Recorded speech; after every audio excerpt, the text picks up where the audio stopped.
আসসালামু আলাইকুম। আমার ছেলের জন্য আমি পেঁয়াজ দিয়ে কলিজা ভুনা করে দিচ্ছি। প্রথমে আমি পেঁয়াজ এবং তেল দিয়ে কড়াইতে ভাজি করে নিয়েছি। তারপরে আমি লবণ দিয়ে দিচ্ছি স্বাদ মতো। তারপরে আমি হলুদের গুঁড়া দিয়ে দেব স্বাদ মতো।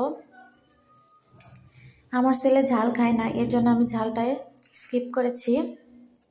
তারপরে আমি আদা এবং রসুন বাটা দিয়ে দেব পরিমাণ মতো। এরপরে আমি কিছুক্ষণ নাড়িয়ে চাড়িয়ে নেব।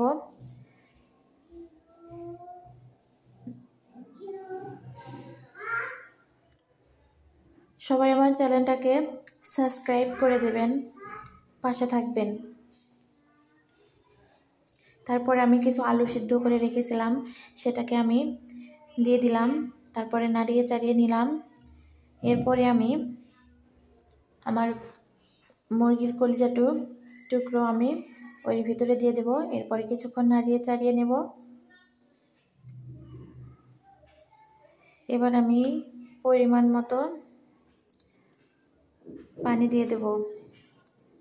পানি দিয়ে দেওয়ার পরে এটাকে আমি ঢাকিয়ে দেব। সবাই আমার চ্যানেলটাকে সাবস্ক্রাইব করে দেবেন, পাশে থাকবেন। আসলে ইউটিউবে একা সফল হওয়া যায় না, 10 মিলে করি কাজ, হারি জিতি নাহি লাজ।